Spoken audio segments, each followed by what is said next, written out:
There's a moment that comes for many people after a spiritual awakening, and it's a moment nobody warns you about.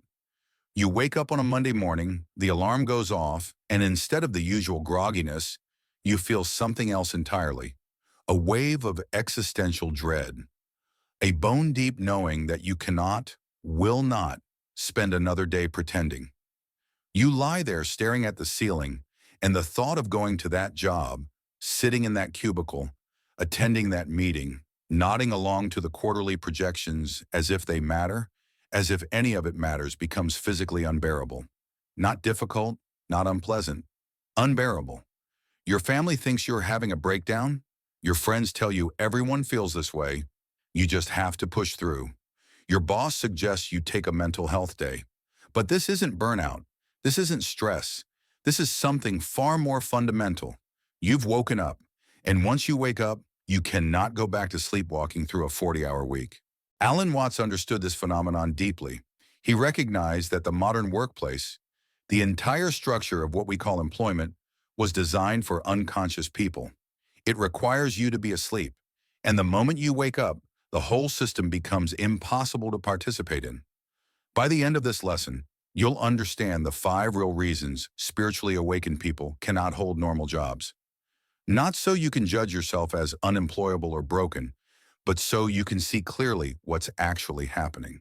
Because once you see it, you can stop trying to force yourself back into a system that was never designed for conscious human beings.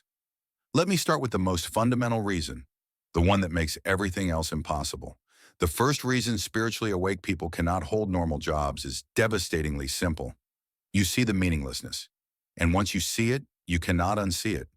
Most corporate work, most of what we call employment, most of what people spend 40 to 60 hours a week doing is not actually necessary. It doesn't contribute to human well-being. It doesn't make the world better. It doesn't even accomplish what it claims to accomplish. It's elaborate theater. It's busy work dressed up as importance. It's people creating problems so other people can solve them, so everyone can justify their salaries. Before awakening, you could participate in this. You could convince yourself that the presentation really mattered, that the client really needed this slightly different version of the same product, that optimizing the user experience on the app really was contributing something meaningful to the world. You could lose yourself in the tasks, treat the deadlines as real, get genuinely stressed about outcomes that, in the grand scheme of existence, mean absolutely nothing. But after awakening, you can't. You're sitting in the meeting, and you're watching everyone perform urgency about things that will be forgotten in 6 months. You're listening to your boss use 20 words where 3 would do, watching the elaborate dance of corporate hierarchy, seeing how much time and energy is spent on appearances, on politics, on maintaining the illusion that this is all tremendously important. And you feel like you're in a theater where everyone else thinks the play is real. They're emotionally invested in whether the fictional character gets the promotion. They're stressed about the plot twist in Act 2. They're discussing the protagonist's motivation with genuine concern. And you're sitting there, aware that it's a play, that none of the characters are real, that the stage is made of plywood. This doesn't make you superior. It makes you incompatible. Because the system requires your full participation. It requires you to believe, or at least act like you believe, that the work matters. When you stop believing, when you stop being able to fake that belief, you become a problem. I heard once about a consultant, highly paid, very successful, who was in the middle of a presentation to a Fortune 500 company. He was mid-sentence explaining a strategic initiative when he suddenly stopped. Just stopped talking. Everyone waited. He looked at the room full of executives, looked at his PowerPoint slide, looked back at the executives and said, "None of this matters. Not one word I've said in the last 20 minutes will make any difference to anything.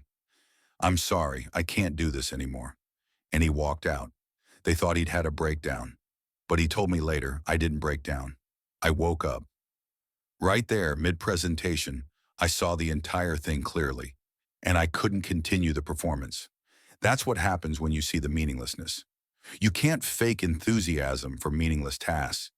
You can't spend your one wild and precious life pretending that reorganizing the filing system or updating the database or attending the team-building exercise is time well spent. And the moment you can't pretend, you become unemployable. The second reason runs even deeper, and it has to do with something most people don't talk about because admitting it feels like admitting you're difficult or antisocial. After awakening, you cannot tolerate the performance, the social performance that work requires, the persona, the mask. Work, especially corporate work, is theater. Everyone is playing a role. The enthusiastic team player, the ambitious go-getter, the reliable worker bee, the creative innovator. These aren't real people. These are characters people perform to maintain employment. And before awakening, you could perform your character. You could do the small talk at the water cooler. You could ask your coworker about their weekend and nod along while they describe their trip to IKEA. You could laugh at your boss's jokes. You could participate in the birthday celebrations and the team lunches and the happy hours where everyone pretends to enjoy each other's company. But after awakening, this performance becomes torture. Not difficult, torture. Every casual conversation feels like lying. Every forced smile feels like a betrayal of your authentic self. Every time you have to pretend to care about something you don't care about, something inside you dies a little. You're in the break room, and someone is complaining about the parking situation, and you're supposed to commiserate. You're supposed to add your own parking complaint. You're supposed to participate in this ritual of shared grievance that bonds coworkers. But all you can think is, we're going to die. All of us are going to die. And we're spending these precious moments of our finite existence talking about parking. Or you're in a meeting and you're supposed to present your ideas with confidence and enthusiasm. You're supposed to engage in the competitive performance of who has the best solution. And all you can see is how much ego is in the room, how much posturing, how much of this is about people trying to prove they're valuable rather than actually solving anything. The mask becomes too heavy. The effort of maintaining the performance exhausts you more than any actual work could. You start to realize that most of your energy at work goes not into doing your job, but into being the person who does the job, into maintaining the character, into not revealing that you think most of this is absurd. I knew a manager once who was excellent at her job by all measurable standards, hit her targets, led her team well, got good reviews. Then something shifted. She described it as suddenly being unable to continue the act. She'd be in a one-on-one with an employee, and the employee would be telling her something, and she'd realize she was nodding and saying the manager things. But inside she was completely detached, thinking, why are we pretending this matters? She lasted 6 more months. Every day felt like a battle between her authentic self and the manager character she'd created. Eventually, the authentic self won. She quit without another job lined up, which everyone told her was irresponsible. But she told me staying would have been more irresponsible. I was disappearing. The real me was dissolving under the weight of the fake me. That's what awakening does. It makes you unable to perform. And modern employment is, at its core, a performance. When you can't perform anymore, you can't work. The third reason is perhaps the most painful, because it involves a crisis of conscience that never goes away. After awakening, you see the harm. You see what your company actually does, what your industry actually does, what your work actually contributes to, and you cannot participate in harm, even passive harm, even harm that's considered normal business practice. Before awakening, you could rationalize. Everyone has to make compromises. That's just how the world works. I'm just doing my job. It's not personal, it's business. These rationalizations allowed you to work for companies whose values contradicted your own, to sell products you didn't believe in, to participate in systems that prioritize profit over people. But after awakening, the rationalizations stop working. You see too clearly. When your company asks you to use manipulative marketing tactics, you don't just see tactics, you see manipulation. When your boss tells you to prioritize the bottom line over customer well-being, you don't just see business strategy, you see harm. When your industry celebrates growth that comes at the expense of the environment or workers or communities, you don't just see success, you see destruction. And you can't do it. Your conscience won't let you. Your awareness won't let you. Every task feels like complicity. Every day feels like betraying your values. Every paycheck feels like blood money. I remember hearing about a banker who worked in mortgage lending. Good salary, stable career. Then he started really looking at what his bank was doing, how they were targeting vulnerable communities with predatory loans, how they were packaging and selling debt they knew would default, how the entire system was designed to extract wealth from people who had the least. He tried to change it from within, tried to suggest more ethical practices, but the response was always the same. This is how banking works. If we don't do it, someone else will. You're being naive. So he left, walked away from a six-figure salary. His family thought he was crazy. His friends thought he was self-sabotaging. But he told me I couldn't look at myself in the mirror anymore. I was helping to destroy people's lives for profit. Once I saw that clearly, I had two choices: stay and become someone I despised, or leave and figure out something else. This is what happens when awakened people try to work within systems they recognize as harmful. They can't. Not because they're righteous or judgmental, but because their consciousness won't allow them to participate in harm. Even if that harm is legal, even if that harm is normalized, even if everyone else is doing it, the awakened person would rather be unemployed than complicit. And in an economy where most large-scale employment involves some form of harm, whether environmental, social, or psychological, this stance makes you essentially unemployable in conventional terms. The fourth reason is about something that shifts so fundamentally after awakening that it makes the entire structure of employment unbearable. Time becomes sacred, and trading hours for money begins to feel like trading pieces of your soul. Before awakening, you could accept the deal. 40 hours a week in exchange for a salary, you could think of it as a fair trade. Time for money, security for service. It was just how things worked. You didn't question whether those 40 hours could be better spent.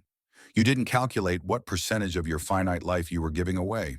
You didn't feel the weight of each Monday morning, each year passing, each decade spent in service to work that would forget you the moment you left. But after awakening, you do the math, and the math is devastating. 40 hours a week is roughly half your waking life. If you work for 40 years, you will have traded 20 years of consciousness for money. 20 years. 2 full decades of being alive, of being aware, of being present in this mysterious, temporary existence. Gone. Spent in meetings and emails and tasks that evaporate the moment they're complete. And for what? For security, there is no security. For success, what does success mean when you're dying? For survival? At what point does survival become indistinguishable from slow death? You start to realize that the deal isn't fair. It was never fair. You're trading the irreplaceable for the replaceable. You're trading the infinite value of conscious moments for the finite value of currency. You're trading life for the means to live, which is perhaps the cruelest trick of modern society. And once you see this, you can't accept the trade anymore. You can't justify spending your precious hours on things that don't matter. You can't sacrifice your one life on the altar of productivity. You'd rather have less money and more aliveness. You'd rather be poor and present than wealthy and absent. I knew someone who worked in finance, made an enormous salary, had everything that's supposed to represent success. Then she had what she called a sudden death awareness. Not that she was dying, but that she was mortal, that her time was limited, that every hour at work was an hour she'd never get back. She started calculating differently, not just her salary, but the cost in hours. She was making good money, but at what cost? 2,000 hours a year, 80,000 hours over a career, 80,000 hours of her finite, irreplaceable consciousness, spent on making rich people richer, spent on work she didn't believe in, spent on a life she was too busy working to actually live. So she quit, took a job that paid a fraction of what she made before, but required half the hours. Her standard of living dropped. Her savings rate dropped, but her actual living increased. She told me, I used to work to live. Now I just live. And it's not even close which one is better. That's what happens when time becomes sacred. When you really understand that you're dying, that everyone you love is dying, that this is all temporary. The 40-hour work week stops being acceptable. The career ladder stops being worth climbing. The entire structure of employment stops making sense. And when employment stops making sense, you can't participate in it anymore. Not because you're lazy or entitled, but because you've done the math and the equation doesn't work. The fifth and final reason is perhaps the most fundamental. And it's about a need that emerges after awakening that cannot be satisfied by conventional employment.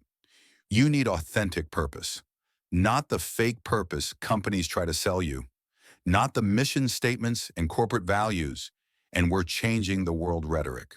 Real purpose, work that genuinely contributes to human flourishing, work that aligns with your deepest values, work that uses your consciousness in service of something that actually matters. Before awakening, you could accept purpose-free work. You could do something just for money. You could spend your days on tasks that had no meaning beyond keeping the company running so you could keep getting paid. The paycheck was enough justification. The security was enough purpose. But after awakening, it's not enough. Not even close. You need to feel that your work matters, that your hours are contributing to something real, that your energy is being used in service of something worthy of the gift of consciousness. And here's the problem. Most jobs don't offer this. Most employment is not about purpose. It's about profit. It's about keeping the machine running. It's about generating value for shareholders. The purpose, if there is any, is secondary to the primary function, which is making money. This creates an impossible situation for the awakened person. You can't just work for money anymore, but you still need money. You can't accept meaningless tasks anymore. But meaningful work is rare and often pays poorly. You can't serve a mission you don't believe in anymore. But the missions worth believing in rarely have stable employment attached to them. So you're caught. You need work. But you can't do the work that's available. You need income. But you can't generate income doing things that violate your consciousness. You need purpose. But purposeful work that also pays well is almost impossible to find. I knew someone who worked in advertising, was brilliant at it, made excellent money. Then he woke up to what advertising actually is. Manipulation, manufactured desire, convincing people they need things they don't need, creating discontent so you can sell the solution. The entire industry is based on exploiting human psychology for profit. Once he saw this clearly, he couldn't continue. Every campaign he created felt like a small violence against human consciousness. Every success felt like a failure of his integrity. But when he tried to leave, he realized how few options existed for someone with his skills that didn't involve some form of manipulation or meaninglessness.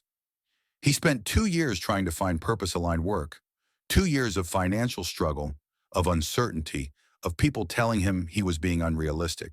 But he told me, I'd rather struggle to find work I can believe in than succeed at work I can't. At least I'm struggling in the right direction. That's the awakened person's dilemma. The need for authentic purpose makes most normal jobs impossible, and the scarcity of purpose-aligned work makes survival difficult. You're caught between a system that offers employment without meaning and a consciousness that demands meaning without compromise. So here we are, 5 reasons why spiritually awake people cannot hold normal jobs.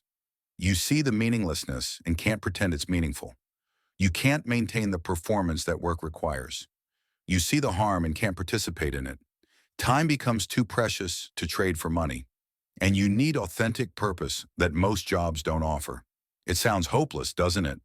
It sounds like awakening is a curse that makes you unemployable, destined to struggle financially forever, caught between consciousness and survival.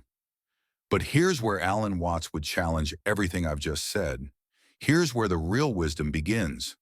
Watts would tell you that you're not unemployable. The system is unconscious. You haven't failed to fit into the world of work. The world of work has failed to accommodate conscious human beings. And that distinction matters tremendously.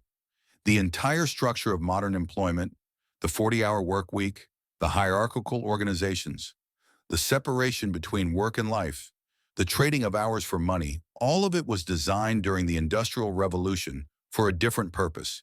It was designed to maximize productivity and profit. It was not designed for human flourishing. It was not designed for conscious living. It was not designed for you. And when something isn't designed for you, when you don't fit into it, the problem isn't you. The problem is the thing. You're not a square peg failing to fit into a round hole. You're a conscious being refusing to be unconscious. And that's not a failure. That's an awakening. But here's what most awakened people miss, and this is crucial. You cannot find work that honors your consciousness. You must create it. The system will not offer you purpose-aligned, consciousness-respecting employment. You must build it yourself. This doesn't mean you have to start a company. It doesn't mean you have to be an entrepreneur. It means you have to stop looking for permission from the system to live consciously. You have to stop waiting for someone to offer you the perfect job. You have to start asking, what can I do that serves from consciousness rather than hustles from fear? Maybe it's smaller, maybe it's simpler, maybe it's less secure, but maybe it's actually alive. Maybe it's actually yours. Maybe it's actually worth the hours you give it. Watts spent his life doing exactly this. He didn't fit into academic philosophy. He didn't fit into conventional religion. He didn't fit into corporate speaking. So he created his own way. He spoke when and where and how he wanted. He wrote what he actually thought. He lived simply so he could work meaningfully. And he touched millions of lives by refusing to shrink himself to fit into systems that couldn't contain his consciousness. That's the path for awakened people. Not finding employment, creating work, not fitting into the system, building something outside it, not trying to make conventional jobs work, accepting that they won't and finding another way. Will this be easy? Number. Will this be secure? Number. Will this require courage and creativity and a willingness to live with less material comfort? Yes. But will it allow you to remain conscious, to honor your values, to spend your time on things that actually matter? Yes. And in the end, that's the only employment worth having. You're not broken because you can't hold a normal job. You're awake, and the awakened person doesn't need to fit into the sleeping world structures. The awakened person needs to create new structures, smaller ones, simpler ones, more honest ones. So if you're struggling with employment, if you feel like you can't do this anymore, if every Monday morning feels like a small death, hear this. You're not failing. You're waking up. And yes, waking up makes conventional employment impossible, but it makes conscious living possible. And that's a trade worth making. The question isn't, how do I force myself to fit into a job I can't tolerate? The question is, how do I create work that honors the consciousness I've awakened to? That's the real question. That's the only question worth asking. And once you start asking it, once you stop trying to force yourself back to sleep, the answers begin to emerge. Not easy answers, not comfortable answers, but real answers, true answers, answers that might just allow you to spend your finite hours on something worthy of the gift of being alive.